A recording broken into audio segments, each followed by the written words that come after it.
Okay, gather around, everybody. We need to talk.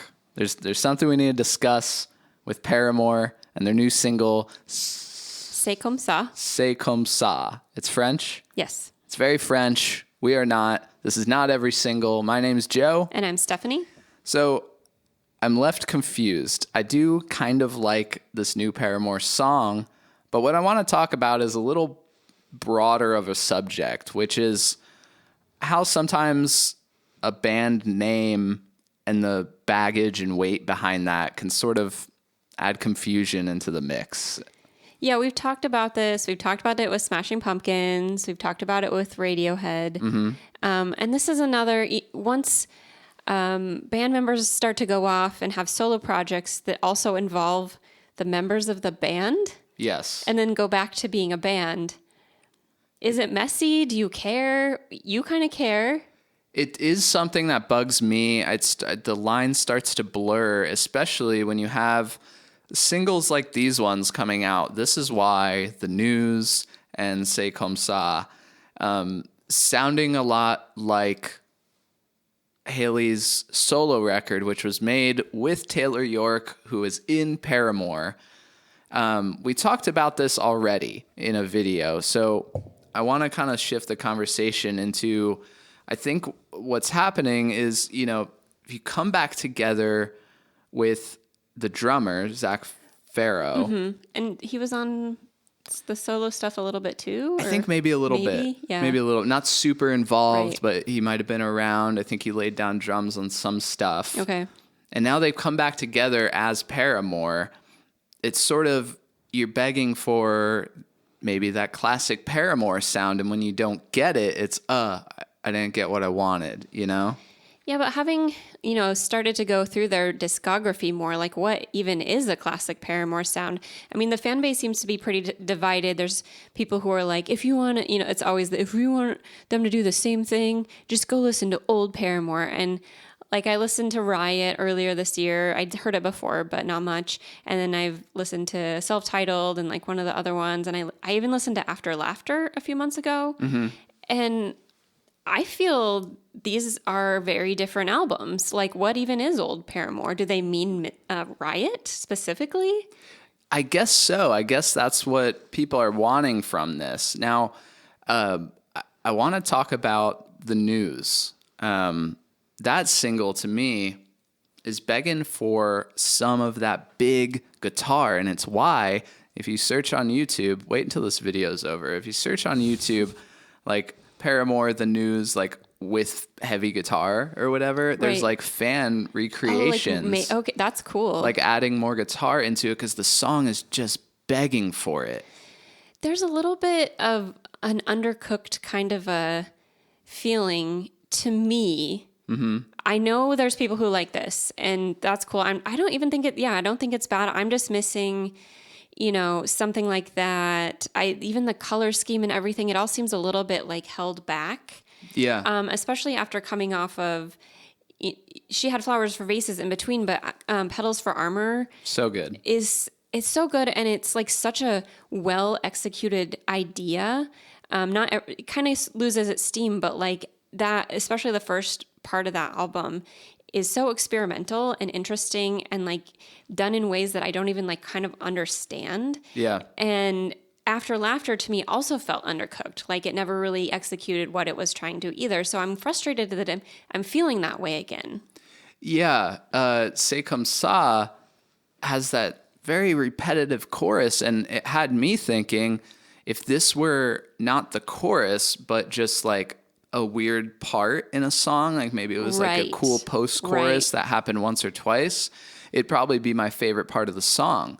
But by the time I hear it 12 times in 2.5 minutes, I'm just like, okay, yeah, I get it. C'est comme ça, da da da da da da. I think if this was like a 6-minute song, that like the first like 2 minutes of the song, I'm not a huge fan of the spoken word thing, but once it goes like the high price of chaos, who can afford it, and she kind of like, Yeah. and then that's it.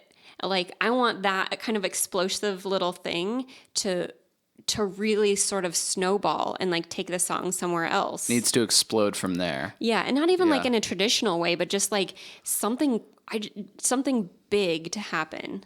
Yeah, and okay, I know that maybe it's not quite what they're going for. It's they're taking this sort of Talking Heads, maybe like later Radiohead approach. You can even hear some influence of like the Smile or Moonshaped Pool mixed with like the artiness of Talking Heads and Right. stuff. So they're going for groove, they're going for a little funky and a lot of vocal layering. But what you're left with is sort of a divided fan base that's maybe scratching their heads. I think that this is maybe the first video on this channel where we're kind of taking like an unbiased narrator type role. Right. Because I don't dislike this stuff either. I'm pretty interested. I'll check out the record, but it's nothing I'm like crazy excited about. And I'll say that the lead single, This Is Why, is the best example Right. of what they're going for and what they're doing so far. The second two singles have left me kind of puzzled. Yeah, and so far everything's been quite short. There's this sort of the pop and just general popular music in all genres trend. I don't want to say trend, but like I guess trend towards shorter songs. And here we've got a 2.5-minute song. If your song's 2.5 minutes, it better be like freaking perfect, in my opinion. Also, why did we need the third single? The album's Right. about to come out. Right. It's coming out in February, right? Like I think mid-February? so, unless it's changed. No, it's coming out in February. I don't think we needed a third single. I think giving us This Is Why and The News kind of showed two sides of the album. One I thought was very interesting. One I thought was a little lacking.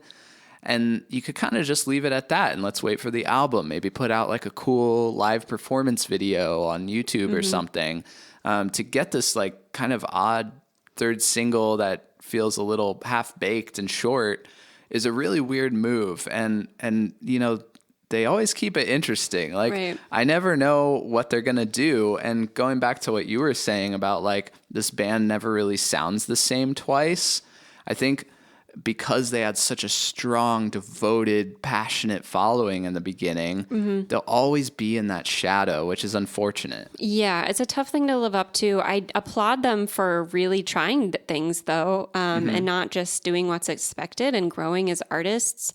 There's always like in the back of my mind, it's like there's always this chance that C'est Comme Ça is like super cool in the context of the album. But again, if that's true, why are you giving it to us out of context where we're all puzzled? Yeah, it's a pretty weird choice. The band's kind of killing it live right now. I don't know if you've seen some live videos, but it's really cool. They're also working in Simmer sometimes, which is one of my favorite songs from Pedals for Armor.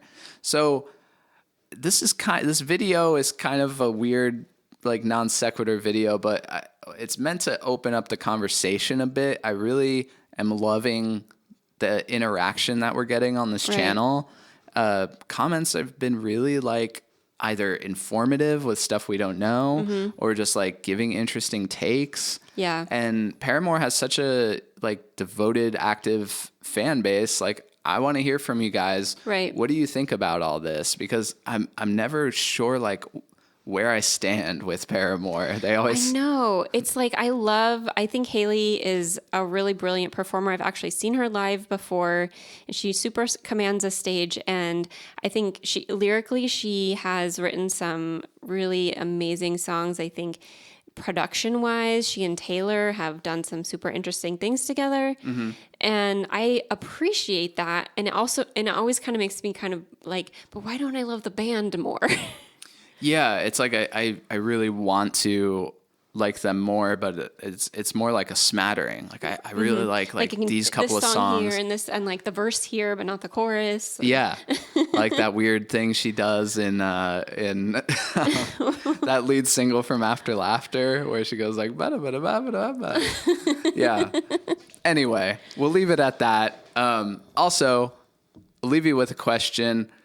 The 2013 self-titled Paramore album is now almost a decade old. We're coming up on 10 years, and it's kind of growing on me for the first time. I'm like suddenly really obsessed with that opener, Fast in My Car. Yeah. Do we do a total deep dive on that, talk about the context and the history, take it track by track. That could be a fun video. If you'd like to see that, let us know. This is Not Every Single. I'm Joe. And I'm Stephanie. See you next time. Bye.